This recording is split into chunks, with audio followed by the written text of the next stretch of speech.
And he's from Alabama. He actually went to Lee High School in Montgomery.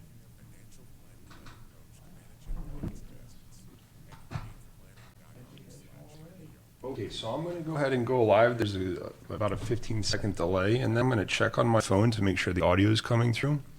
And then at that point, we're going to go live. But from the time that I click this blue button, people will be able to see it. So just make sure you don't pick your nose or say anything that you wouldn't like out there. I had that happen one time. I was like, I didn't know I was live. And so.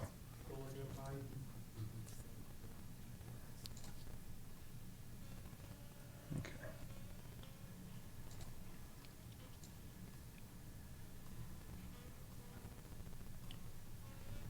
All right, so let's just check on the phone. We will go to Facebook, Alabama Care. We will go to the live video. We will unmute my phone and make sure the audio is coming through. All right, so let's just check on. And it is. So we are live. Okay, I'd like to welcome everybody back today to Alabama Care, and we are with Commissioner Jane Elizabeth BurdShaw of ADRS. And what does ADRS stand for? The Alabama Department of Rehabilitation Services. Rehabilitation Services, and we are in Montgomery today. Yes. So I'd like to thank you for really doing this and kind of putting information out there to the community in the form of a broadcast. And at this point, I'd just kind of like to hand it over and allow you to introduce yourself. Sure. Well, again, my name is Jane Elizabeth BurdShaw, and I am the commissioner of the department here. And I've only been commissioner for a couple of years, but I've been with the department for 21 years and have worked in a number of different roles. And I just love being here. I love the people, and I love the people that we serve. So I'm excited that you chose to be with us and to talk to us about our programs and services. I'm super excited today. And before ADRS, where was some of your previous work? Actually, before I came to this department 21 years ago, I worked at a dormitory facility for people with disabilities here in Montgomery. It's no longer in existence, but it was called the Elks Memorial Center. Very nice. And are you originally from this area, the Montgomery area? I grew up in the Mobile area and moved to Montgomery in high school when my dad was transferred here with the job. So I've been in Montgomery since 1985. So this is definitely home. Yes. This is home base. Yes. And the age-old question, is it Roll Tide or War Eagle? War Eagle. War Eagle. So there you have it. Football's been decided. And I'd like to learn a little bit about your connection to the IDDD community. Was there anything that really drove you to want to be involved there? Well, I just have always, for some reason, even from an early age, when I would babysit, I ended up keeping kids who had disabilities through either connections with families at church or whatever it might be. And I've just always had a desire and a passion to make sure that individuals who have a disability are able to become an equal part of the community that we live in. So it was something that was found very early, that passion there. And yes. Yes. Well, my mom's a teacher, my dad's a minister, and some of those ideals I think were passed on from them. But of course, just as you get into the community, you love it even more and more, and you want to be able to do more. Very nice. And ADRS, could you tell me a little bit about the inception there, or how long ADRS has been around? Well, ADRS and the different divisions within the department have been around a long time, but the department itself will actually be turning 25 years old in 2020, January of 2020. We will have been in existence as a department for that long. Before that, our largest division, vocational rehabilitation, was under the Department of Education. Most people are most familiar with that division of our department. But we wanted to make sure in the state of Alabama that we had kind of a one-stop shop. If you were 0 or 2 or 3 or you were 80, we wanted to have services under one roof so that if you found us, you could find something that pertains to you and your needs. I noticed that a lot of the information in the mental health community can be very fragmented, and it can be very challenging for families to really seek the answer that they're looking for. You kind of, I don't want to say get the runaround, but it's just you don't know who to talk to. And I think being under kind of one roof as a central base there is a very good thing for the community and family members and individuals. It's, hey, if you have a question, call us. Maybe some of our divisions can answer that question for you and help you. And if not, well, we've got the experience. We know where to go, from there, who to get you in contact with. Absolutely. Working in government, even though I am in government, I also, have at times in life needed services for family members or friends or whoever it might be. And I can understand how frustrating it can be at times. And so I hope that the goal of our staff is to, if we can't do it, let's do information referral and help someone find the services that they need. Now, are there other entities similar to ADRS in other states, or is this kind of a very specific thing to Alabama? We're kind of unique. There's one other state that has a similar department that houses most of these services, but in Alabama, we really are the only one that has these exact services all under one roof.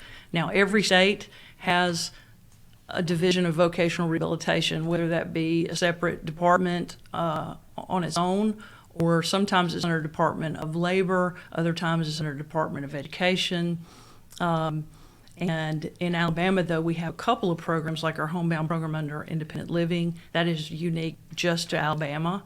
Our children's program is very unique for children with special health care needs. And so to answer your question, yes, some of it you can find in other states, but here, these services under one roof is unique. Do you get contacted a lot from other states? Like, hey, how is this program working? And what would you recommend for us to kind of see the outcomes that you guys are experiencing? Yes, people contact us in Alabama quite a bit. And, we always have, the joke in Alabama, there's always Mississippi, because we're behind a lot of things.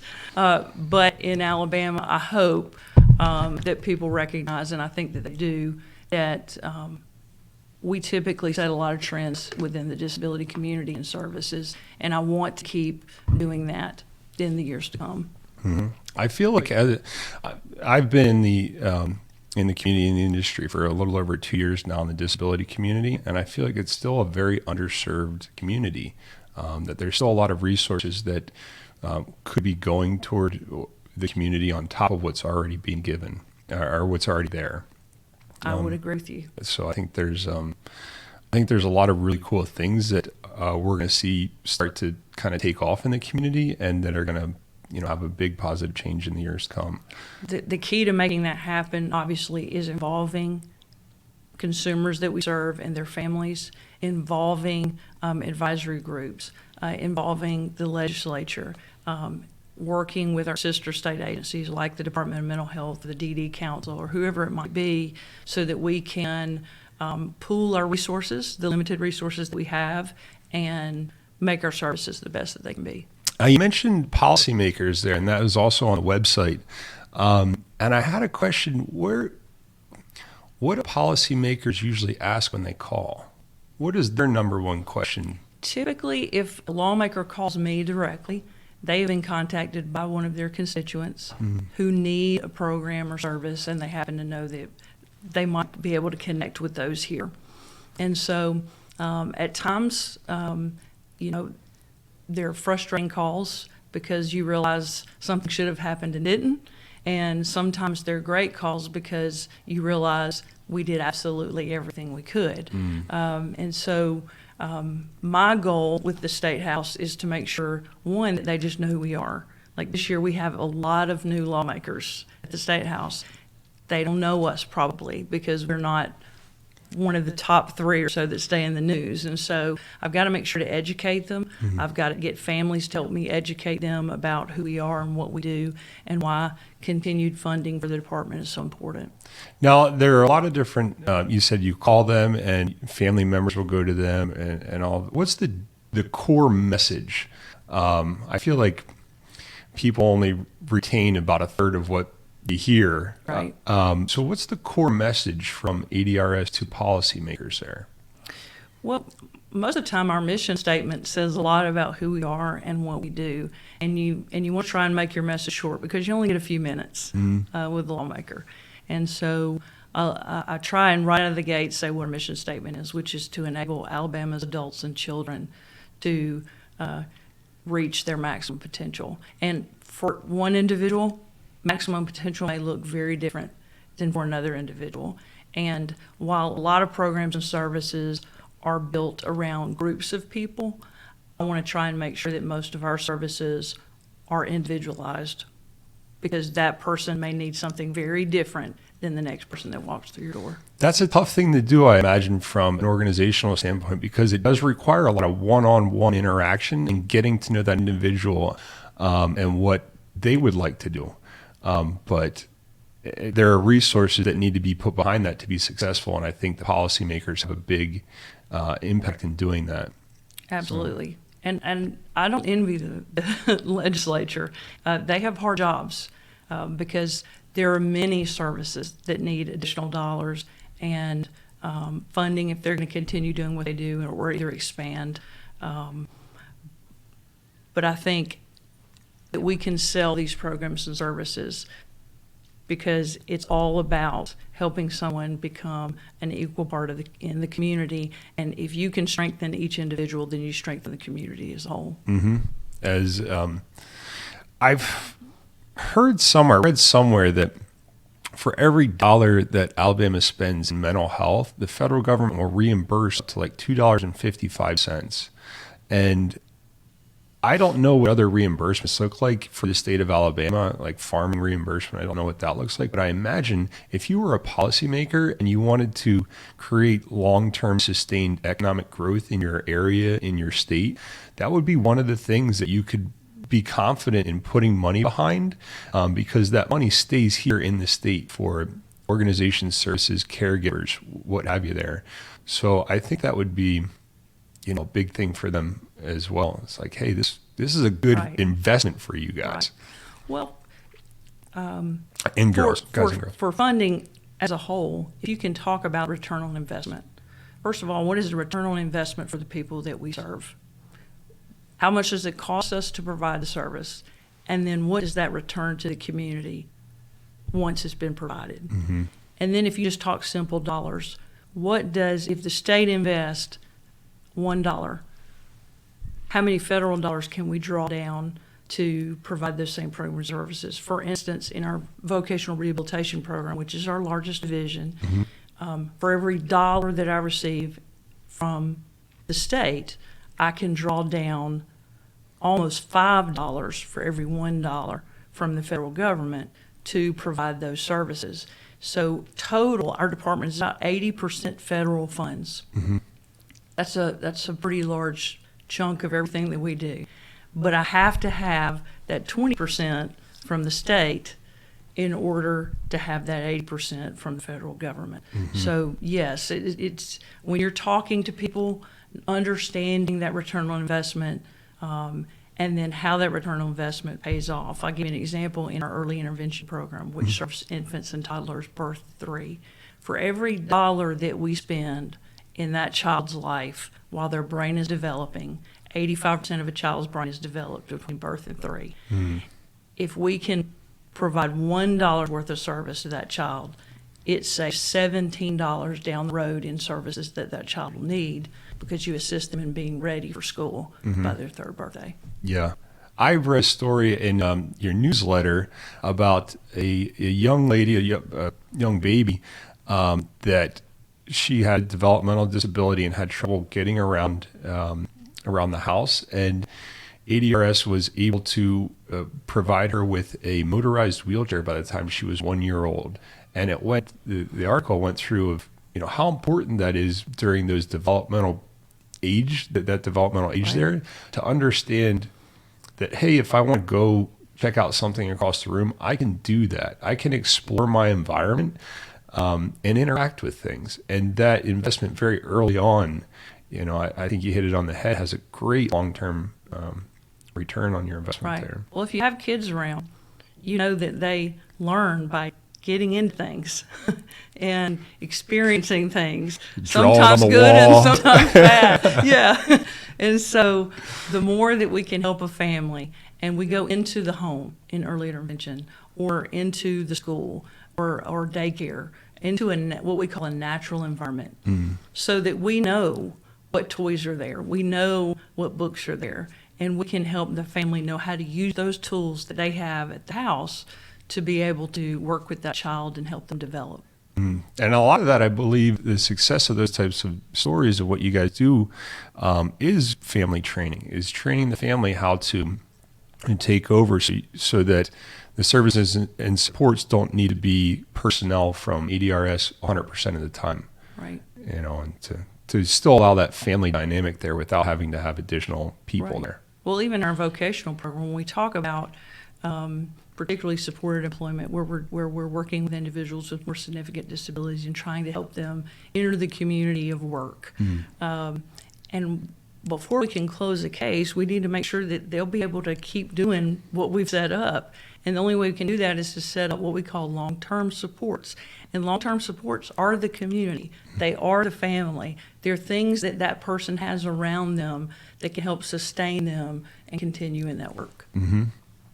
Kind of from a family perspective, when would be the first point of contact that I would have with ADRS if my son or daughter had a disability? How early in my son or daughter's life would I contact you?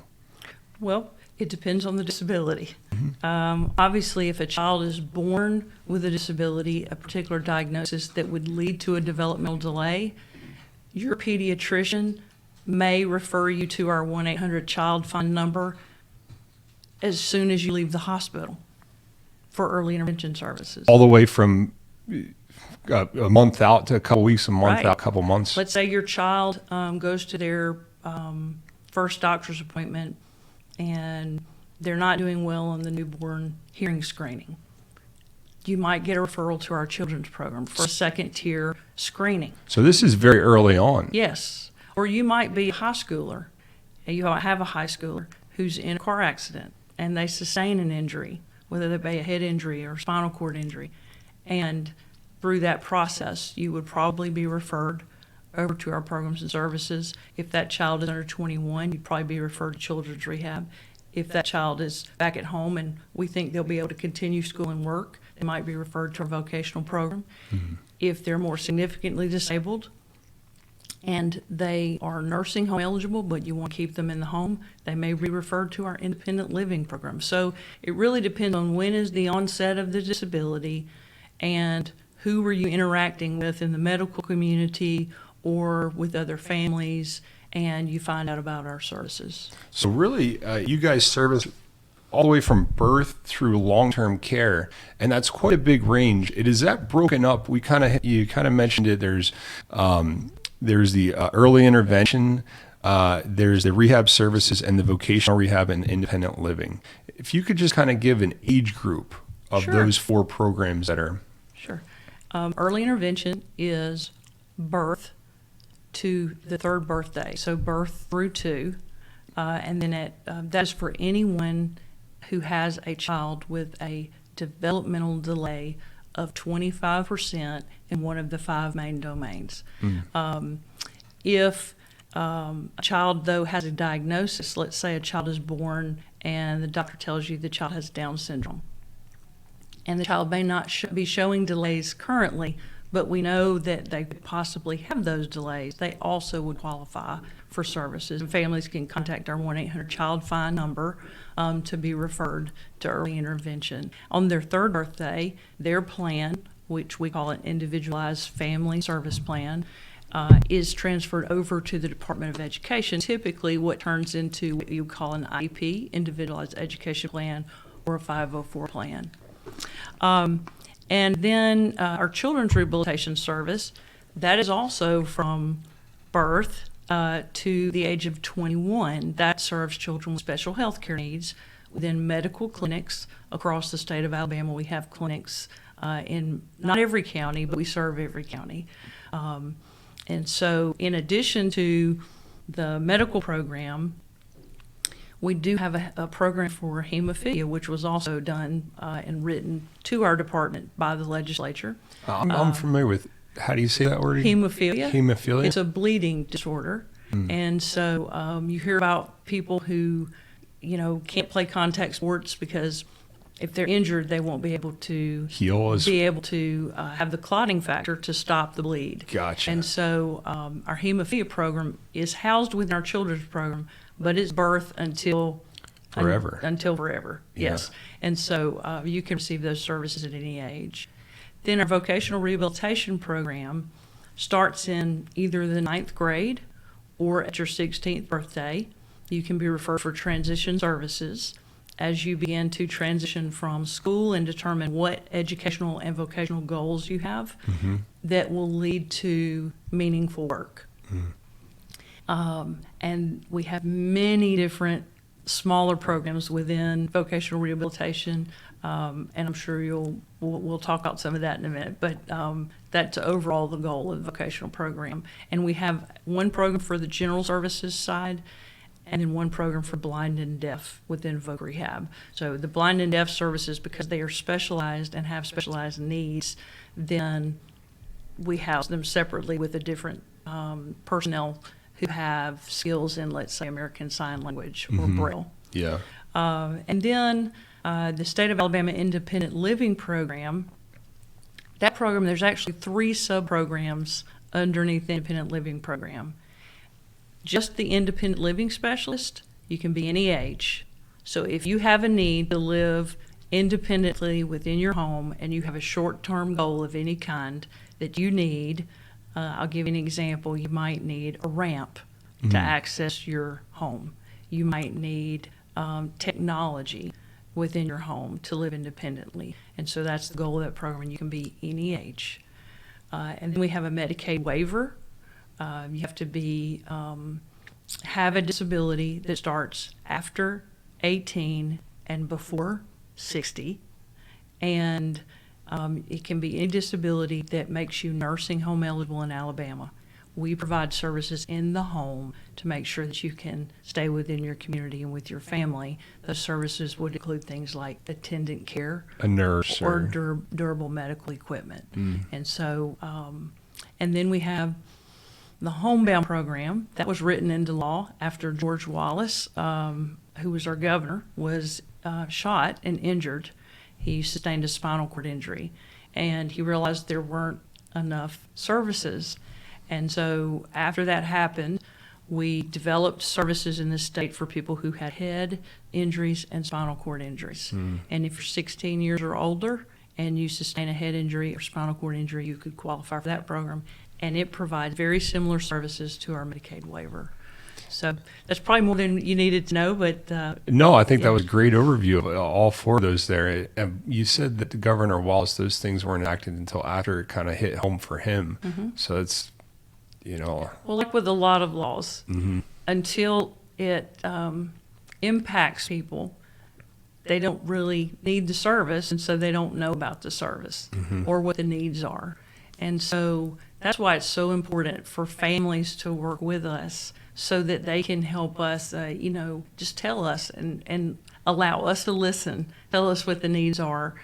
We have consumer advisory groups all over the state, and we listen to them each year to say, okay, here's where you're doing a great job, and here's where we need some additional services. Now, most of my experience is in the intellectual disability with my family member. What percentage of intellectual disability is comprised of the people that you help serve, as opposed to just the developmental disabilities?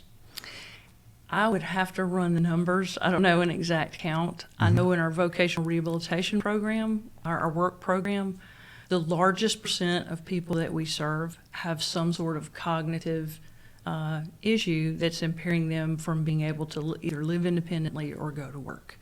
Of course, a lot of people, when they think rehabilitation services, they think about an individual who might use a wheelchair. But there's so many other groups of people that need our services, whether someone be blind or have low vision or be deaf or hard of hearing, whatever it is. I hope that we will have the service here to provide them. Mm-hmm. And you mentioned that the vocational rehab is a big portion of what ADRS does. Why is that? Why is it focused on vocational rehab percentage-wise like that? What you mean? Why is it a larger division? Yeah, I guess that's the question. Well, as you can imagine, there are lots of impediments to someone going to work. And in Alabama, I'll just say that we have a very low unemployment rate. But that's for the general population. Mm-hmm. People with disabilities are typically, the word I like to use, are disenfranchised. They're a group of people who are not valued for all of the worth that they can bring to the community. And so helping someone, particularly someone who has a significant disability, gain a skill that's then something that you can explain the value of to an employer, and then having the employer work with you and that individual for them to go to work. It requires a lot of services at times. But again, the return on investment. If I can help someone become a tax-paying citizen and be a part of this community like we all should be, and be able to be included in all parts of the community, then I hope that the goods and services we're providing are leading to that. I think no matter what you want to do, it's very important to go out and create something during the day, or contribute back there. It gives a sense of accomplishment, and that builds yourself up and your community as well. So, well, often as I go out and talk, I say, okay, if you go to a party tomorrow and you meet someone new, what's typically one of the first things they ask you? What do you do? What do you do? I want everyone to be able to answer that question with pride and can sit and have a conversation about, this is what I do. I go to this job, or I go to this job, and I learned this skill. I want each person that goes to a party to have that kind of conversation. And if I can help accomplish that in Alabama, I've done my job. We had Keith Richards on. He's the owner of Tzatziki's Mediterranean restaurant. And I think they've got like 90 locations across the U.S., but I think he said in about 45 or 50 of his locations, there are 2 people with either ID, DD, or disability that are employed at each restaurant. And the conversation with him is like, it's a no-brainer. They are awesome. And they love coming to work. They're great employees. And the things that they do, like creating that community in each store, is just, it goes from just coming to work to kind of a family support, and to see everybody there at that location really invest in the future of that child or that person. Absolutely. And we hear that story over and over and over again. Each year, the Governor's Office on Disability partners with us and the governor, and we have statewide awards where we recognize employers who do great work. And whether that be a small mom and pop who are typically the first to work with us because they know the person from their community, all the way to large corporations like Regions Bank.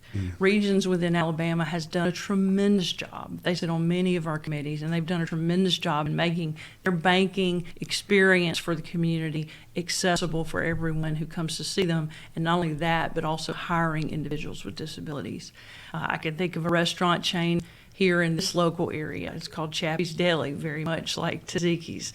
They've won, I think this year, they won their 4th or 5th Governor's Committee Award at different locations, just because they've made a commitment to hire individuals with disabilities because they know it works.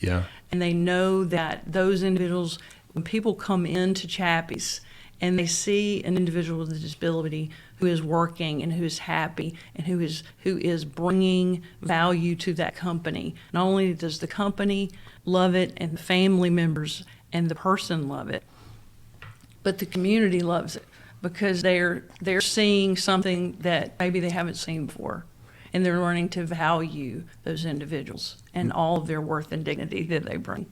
I feel like from the general community, the general population, it's they haven't had experience and interaction there. And so it's something that's not familiar. It's something that's new. And most people, when you meet something that's new, an idea or a place or a person, the immediate reaction is kind of back off and assess the situation. So I think that the employment in the community is really good for the community at large, to have those interactions. We agree. Yeah. So I had a question. What about myself and Alabama Care? I think I have to have some help in this broadcasting stuff that we do. And I think it would be awesome to have somebody that has a disability help in some editing of videos, or even if we freeze up on Facebook, something like that. So what would be my first process there to inquire about?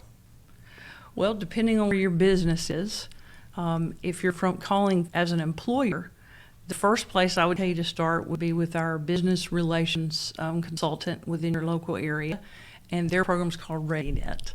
And those individuals, their jobs are to match people that we serve with employers. And they can also do a wide range of services for employers, like training, helping you understand tax credits that you might receive by employing someone with a disability, helping you with a person who's actually already working for you who has a disability but needs some sort of accommodation. They can help you get in the door with us and work with you to find the right employee for you. And that was ReadyNet? ReadyNet. ReadyNet. Yes. But if you call the local office within your area, I believe you're in the Birmingham area, so you would call our Homewood office, and you would just ask for one of the business relations consultants in that office. And I'd also like to ask a question. I guess the blunt question would be, can everyone gain employment? I have a family member that is 54 and has never been employed before, and the doctors say that she functions at about a 3-year-old level cognitively, and she has CPs in a wheelchair, and her ambulation, she's not able to walk on her own. And I feel like a lot of the employment services and supports are for people that have more ability than my family member. What would you say to kind of that population? What I would say is that they need to talk to us and let us try and figure out if work is possible. Very rarely do we go through all of the services that we can provide, particularly things like customized employment. That's where you're carving out jobs and services for an individual. And you go through that process and you do trial work. You have the person actually go into an environment at least 2 times and try different things to see if they will be able to work and what their skill sets are that you can somehow hone in on and help them go to work. Very rarely do we end up closing a case in the vocational rehab program as what we call too severely disabled. And before we get to that point, we need to have exhausted all of our efforts and tried some trial work situations with supports to see what those skills are and how we can help. So if a family member is watching and maybe they have the idea that their son or daughter or family member isn't able to seek employment, isn't able to get employment, or other members of the community have told them that your probably son or daughter or family member is not going to be able to work, you're saying, give us a call. Why not try? Why not try? Yeah. Maybe, we'll figure it out one step at a time. Well, I'll just give you an example. A few years ago, we had a young lady that no one thought she was going to be able to go to work after an injury. And her voice and her eye movement were pretty much what she had. And she is working successfully and has been for some time with supports in place. So I would just say, no. What did your parents tell you when you were young? It doesn't hurt to try, right? Yeah. So, You might get beat up a little bit, Right, figuring right. stuff out, but that's the journey of life. so I would say let's work together, try some things, and if it doesn't work, at least we can say we tried. I was thinking about this question last night, and the previous guardian, my grandfather of my family member, was pretty adamant that no, she couldn't work, kind of that thing. But one of the things that she loves doing is interacting with kids 5 to 12. Just absolutely loves it. Playing with toys, that kind of thing. So in the last year, we've tried to reach out to schools and nursing daycare kind of stuff to see if they would allow her to come in and visit a couple times a week or, a couple times a month, just to engage with that age group. And a lot of what I got back was, well, she's not paying to be here. She's not in the school system. It wouldn't be appropriate. The home office says no, kind of thing. But when I thought about this last night, I was like, I might be going about this the wrong way. Instead of her just being like a visitor, what if she was an actual employee? And that was kind of her job, is to be part of playtime. And I was like, you know what? I'm instead of asking, can my aunt come in and spend some time, it's like, hey, do you guys want to employ her? So just looking at things a little different and kind of being creative there. We have a gentleman that used to work here, and he always said, sometimes you just have to put on a different set of glasses and look at a situation just a little bit differently. And that's exactly what you're doing for your family member. I think that's great. And I would say, if they're willing to work with her and she needs some accommodations, let's work together. We'll help you figure out those accommodations on the job. Now, would that be something that I would contact ADRS about? Absolutely. Absolutely. Cool. Going to be some good interaction here in the next few weeks. Okay. Another program under ADRS that you mentioned is independent living. And that age group is kind of, you said 16 all the way through? Well, it depends on which one of those three programs they're participating in. But yes, 16 or 18, depending on which of those services. But just the short-term independent living services, for instance, home modifications or technology within the home, that can be any age. Okay. And those two groups are really the biggest for you guys, is vocational rehab and independent living. Those are, a lot of your resources go toward those statistically. Well, our early intervention program is still, it's pretty large. In fact, it's growing tremendously. And so we're working with the legislature to try and figure out how we can continue to provide all the services to every child that needs it. And our children's rehabilitation program still serves thousands of kids a year. So, but our largest program is the vocational rehabilitation program. The independent living, you mentioned a couple of different, sub-programs there. And some of those are living at home with the family. Mm-hmm. Some of those are living on your own in the community. Mm-hmm. I feel like it's tough. I meet a lot of families where their son or daughter is getting out of the education system and they're coming to live at home pretty much all day. And so that forces the family to be with that son or daughter during the day more often. And what they want long term is for their son or daughter to live in the community or have roommates, something like that. But there's a time period there where it's very stressful. And I've talked with family members that have had to take some time off of work to get that figured out. What would you say to people that are going through that right now? That there are state services to help you work through that transition. Many of those services that you're talking about, whether it be a medical transition, a physical transition of where you live, or a transition to work or school, all of those transitions can be tough on families. And whether or not we provide that service, for instance, community living, let's say, group home type community living, those services are housed by the Department of Mental Health.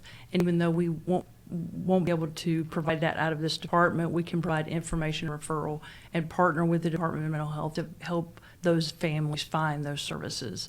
Our children's rehab program, if someone with a significant healthcare need, a specialized healthcare need has been coming through our children's program, we have an entire program now dedicated to the medical transition from pediatrics to adulthood.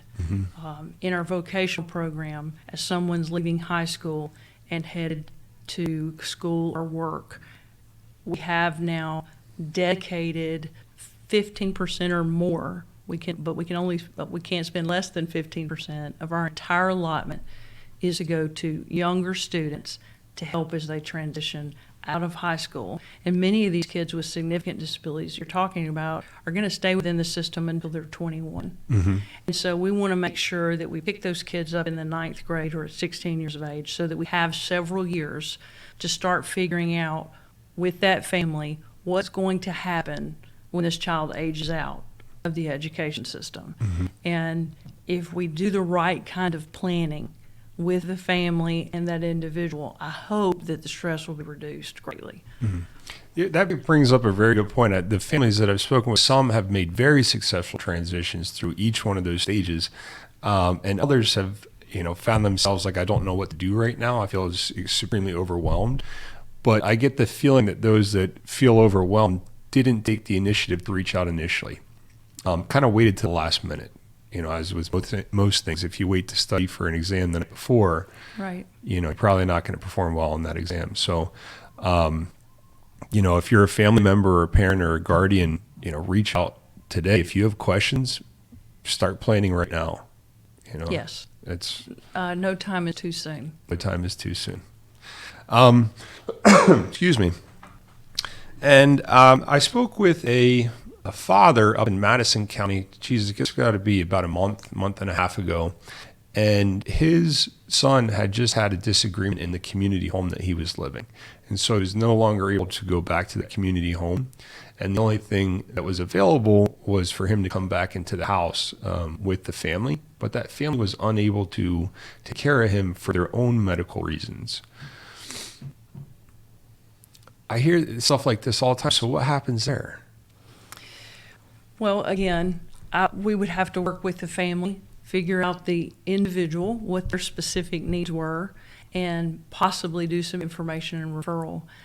But as you probably know, since you have a family member, many services have moved away from group housing or group care, and they're moving towards community integration with family or friends or with supports in a group home type situation.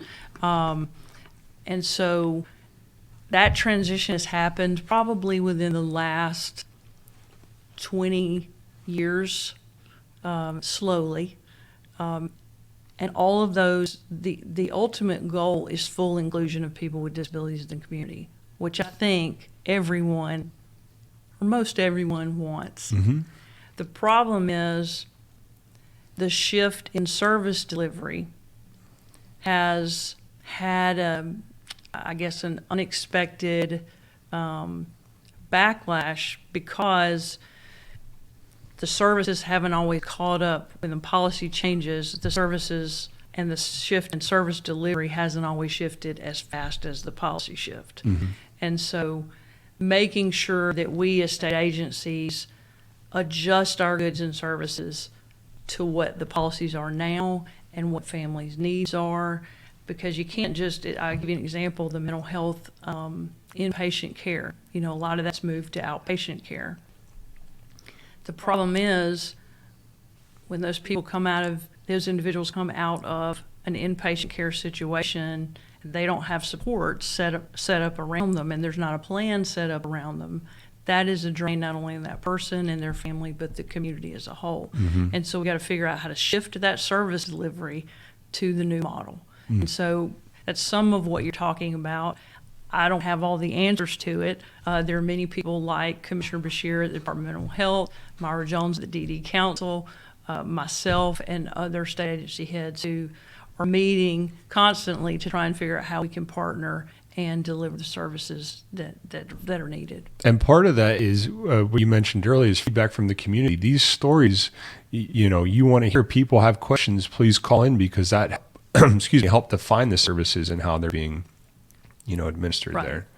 Although those types of questions are a challenge, and I don't always have the answer, if I don't know the questions out there, I don't know to start creating a solution. Mm-hmm. So I am very open to being challenged into saying, hey, your services aren't getting it done in a certain area. I want to know that so that I can then really look at that with my set of glasses that I have on and change what I need to change. I feel like with the community living, it does put more I don't want to say pressure, but more responsibility back on the family originally. And if those other services aren't there, and they're making their way there, but that's something that a lot of families tell me is not quite in place yet. And for that father up in Madison County, he had mentioned that maybe his son would do very well because he was a very social kid. It would do well in an apartment with another person that may be receiving some services, and they could combine their, I don't want to say combine their services together, but it would help pay for somebody to be with them both in an apartment, and taking care of that things. Do you think we're going to see more of that popping up? I think it's possible. I think there are multiple solutions. And I think the solution, again, needs to be tailored to whatever that particular person needs. Because while that solution might end up working great For them. for that kid, that may not be the answer for another young person. So, the answer is yes, and Yes, probably, and maybe not for everybody. Probably many other solutions that we need to think of. And the only way we can do that is to get together, put our brains together, and try and be creative. And then I did want to talk a little bit about employment at ADRS. So that's something I also saw on your website there. Mm-hmm. And employment opportunities are available through ADRS all the way from internships to long-term and benefits and, Yes. We are a state agency, and so people that come to work with us become state employees, and we have openings at any given time in any of those divisions. It does require specialty education. We want to make sure that our staff is educated in the areas that they need to be and know in order to provide quality services. And so you can go to our website. You can look at, let's say you're interested in early intervention or you're interested in children's. You can go to our website, pull up the employment tab, and you can go by division and see which jobs are there. You can click on the jobs and it'll tell you what you need, what experience or education you need in order to do that job. Mm-hmm. And like most state agencies, you apply through a separate department called the State Personnel Department, and then we pull those candidates from them and hire off of those lists. But we are in the disability community as a whole is in desperate need of people who have specialized education. And so our job is to get out there and talk with young people. Sometimes we might have someone who comes to us for services, and we end up working with them to get an education, and then they come back to work for us later. That has actually occurred several times. I imagine it's a very it's pretty awesome. It's a very empowered employee for ADRS at that point. They've been through the entire loop. They get it. They know it. And it's something very dear to them. Right. But we hire everything from case managers, rehabilitation counselors, to in our children's program we have physical therapists, nutritionists, nurses, social workers, audiologists, a little of everything. And so if you are interested in working for us, please don't hesitate to call. We'd love to have you. Yeah, and even in a time when it's like you need the experience and you need that specific knowledge, if you're in high school, going into college, and you're looking for some either volunteering or internship work, that would be getting a great foot in the door. I'm sure you guys have a great internship program there to kind of introduce. So yes, we do. In some programs, we have even practicum or what we call learning experiences, where if someone just wants exposure to see, I think I'm interested, but It's a I'm great not idea. sure, Yeah. then It's kind of like the vocational rehab where it's like, hey, would this be a place you'd want to work? Not sure. Let's test it out kind of thing. right. So But most people that come to work for us end up staying for a long time because to be in this business, you really have to have a heart for people. And we tend to draw from those pools of people that just love people.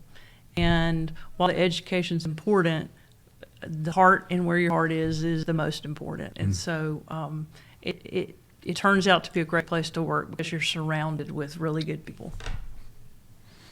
Quite awesome. So I just kind of want to review here. ADRS's 4 main programs are early intervention, rehab services, vocational rehab services, and independent living.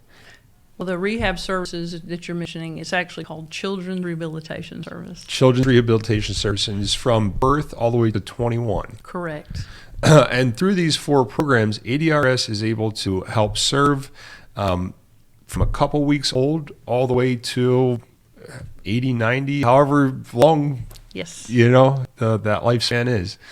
And very knowledgeable on every aspect of disability communities. So if you have questions on any one of those points, don't hesitate to give a call. Absolutely. Now, is there something that you and ADRS have been working on that in the next few years is going to be rolled out, or a new program or something that you'd like to kind of shout at the mountaintops?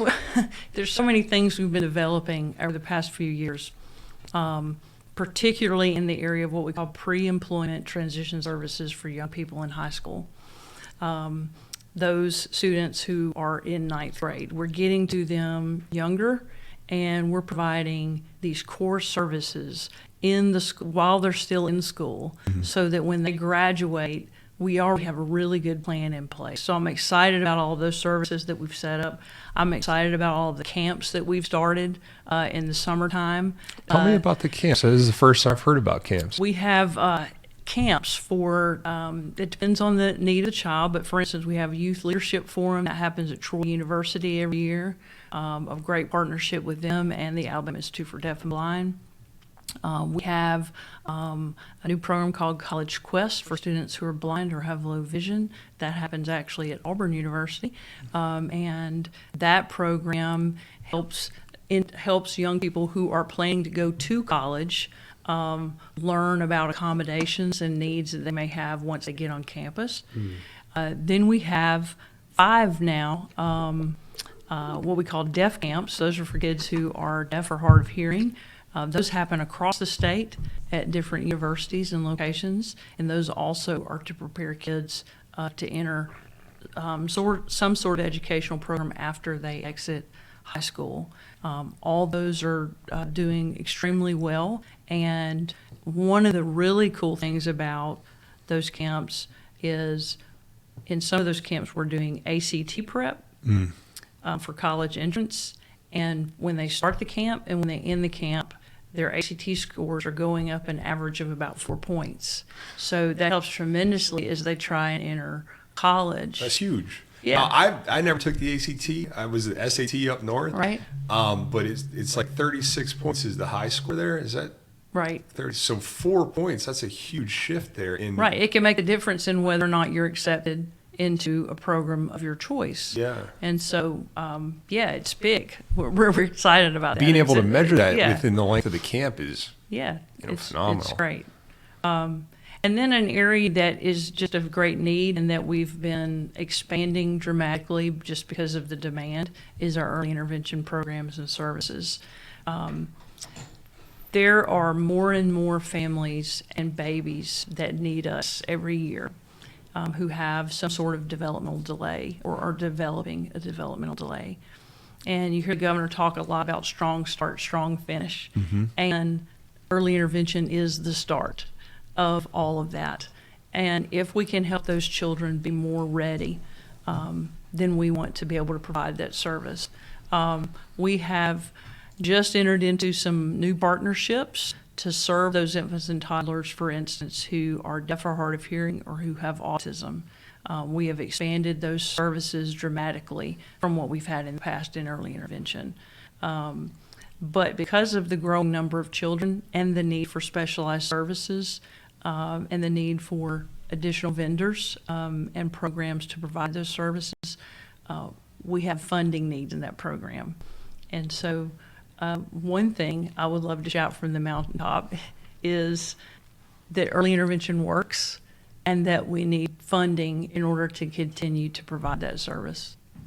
Now, as I see quite a bit, there's a legislative boot camp coming up through the Alabama Service Providers Association, ASPA, that will be broadcasting next week. But I see quite a bit of how to speak to your local legislator kind of groups coming up. I think that's very important to kind of, in order to get more early intervention services, policymakers have to be able to invest more money in that.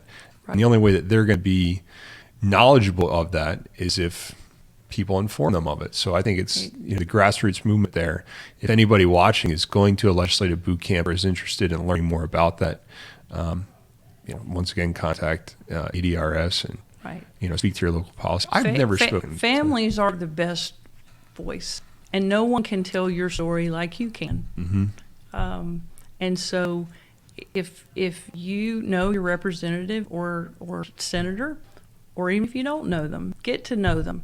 Go to their local offices.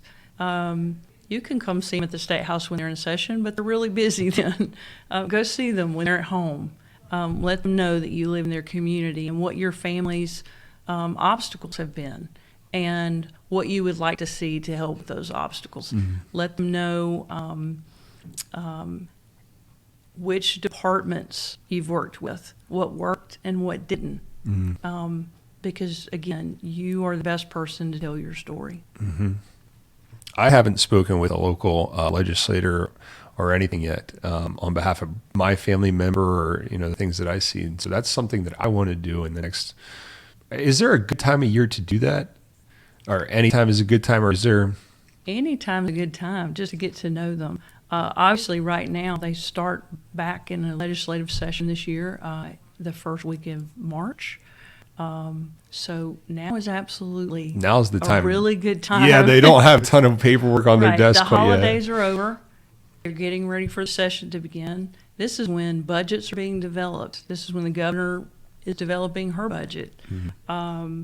This is when they're talking about infrastructure. This is when they're talking about pre-K. All of those different things that the state of Alabama is charged with doing. And so if you want your voice to be heard, I would say now's no time really is better than the present. Well, maybe we'll do a broadcast with a legislator here in the next month. That would be awesome. Now's the time to do it. So there's some great ones to talk to. Okay. At this time, I would like to go to the community here. It looks like our Facebook stream is back doing well, and I'd like to kind of read through some questions that people have. Okay. So I'll let you see here. Let me kind of go from the top. See if they're. So Holly Cawthorn, good morning. Jennifer Terry, thanks for coming on. Good to be here. Tammy, good to see you. I'm having problems video buffering. That is my fault. We've had a little connection issue.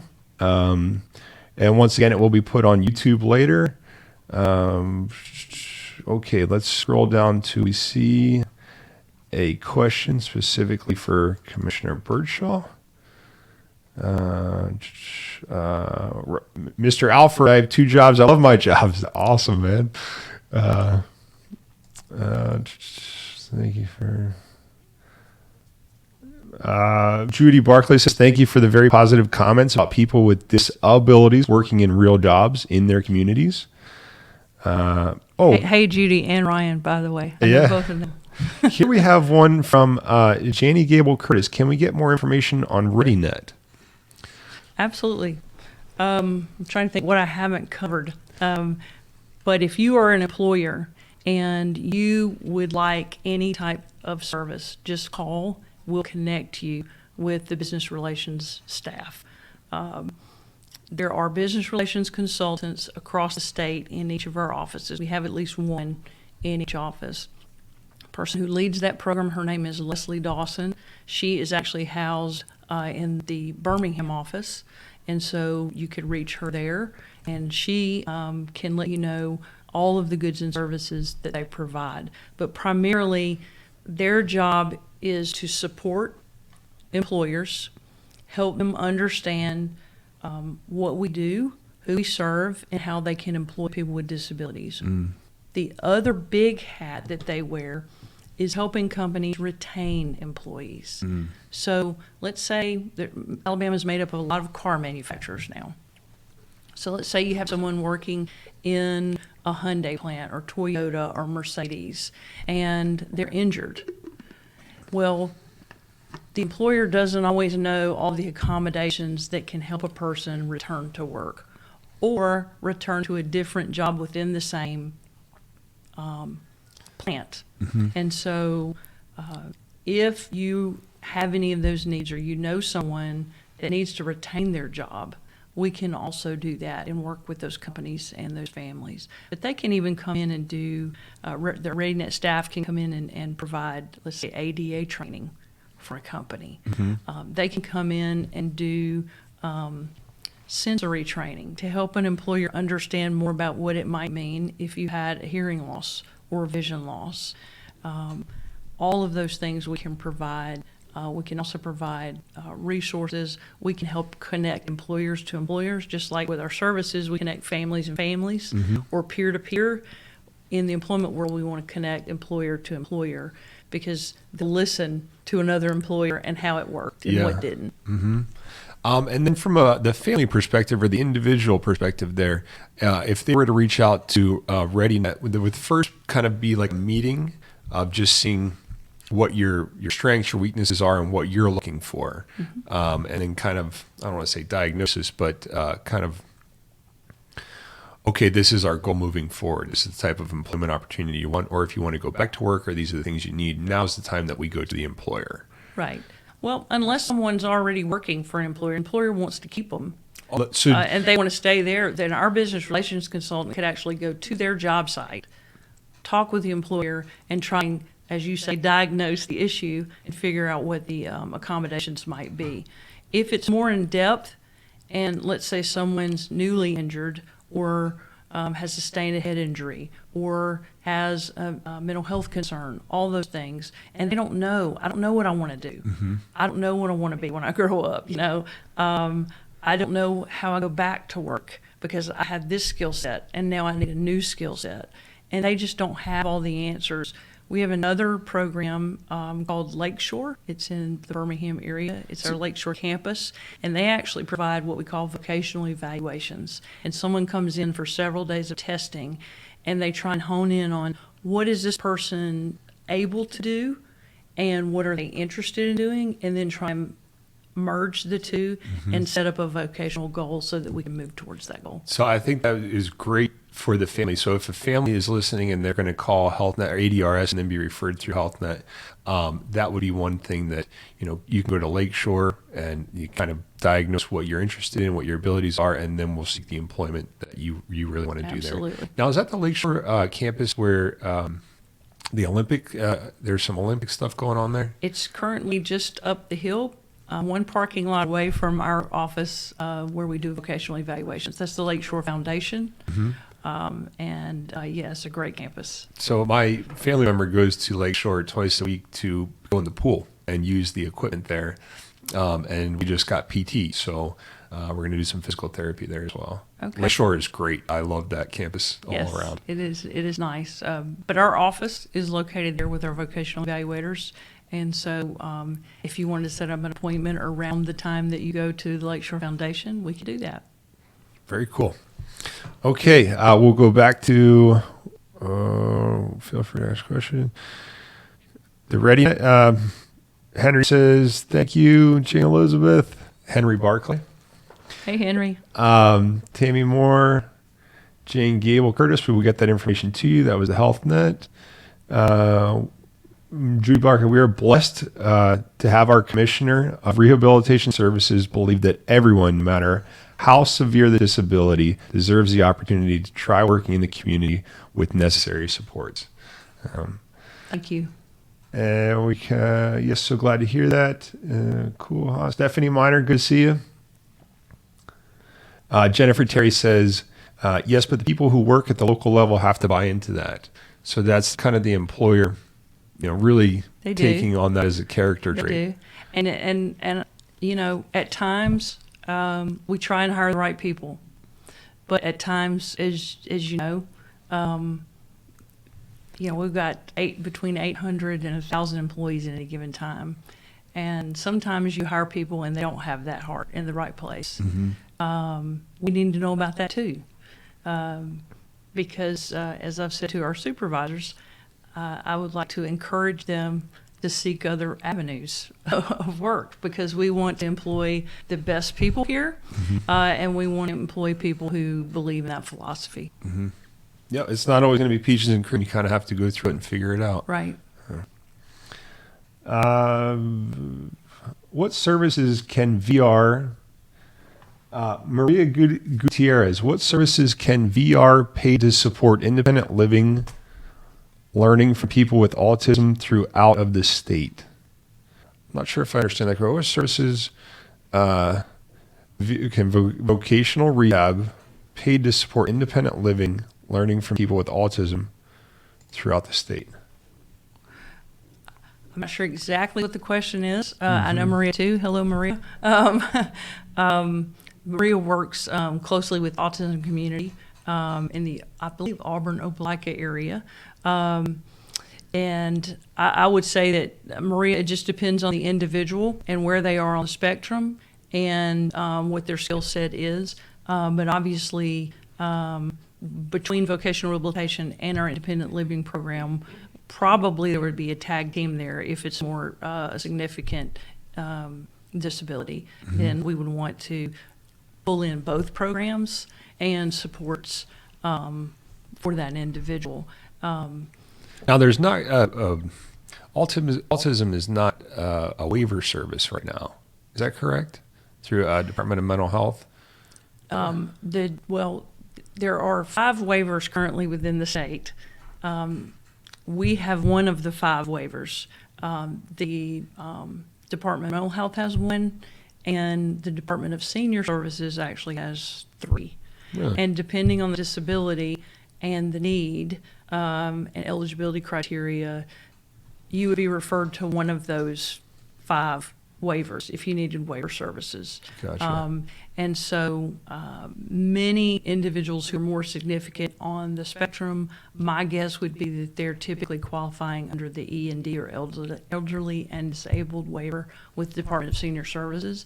And although elderly is the first word in that, it kind of throws you off there. Yeah, it throws you off, but it's open to any age group. That is the largest waiver, Medicaid waiver in the state of Alabama. I've never had any experience with the elderly waiver there. I always thought it was, just for the senior citizens. No, yeah, I really did. Yeah, I'm going to have to go back and reread everything there. Yeah, and again, there are 5 waivers within the state, and Alabama Medicaid has done a really good job of trying to work with programs when we see a need for a waiver and to develop a new waiver program within the state. They've been very supportive of that effort. All right. Jennifer Terry asks, is there a call-in number, or do we ask questions here? Today we're not doing a call-in, so you'll ask questions in the chat. I know Tammy says here that we usually do a call-in at the end, but today we're not going to. Maria, if they don't address your question during the broadcast, we can ask it during the call-in time. Should we just do a call-in, I guess? Everybody's saying kind of call-in. What is the number? He has not shared it yet. Okay, so I'm just going to put it up. This will be the number you're going to call in if you would like. And that may be why my phone was going off earlier.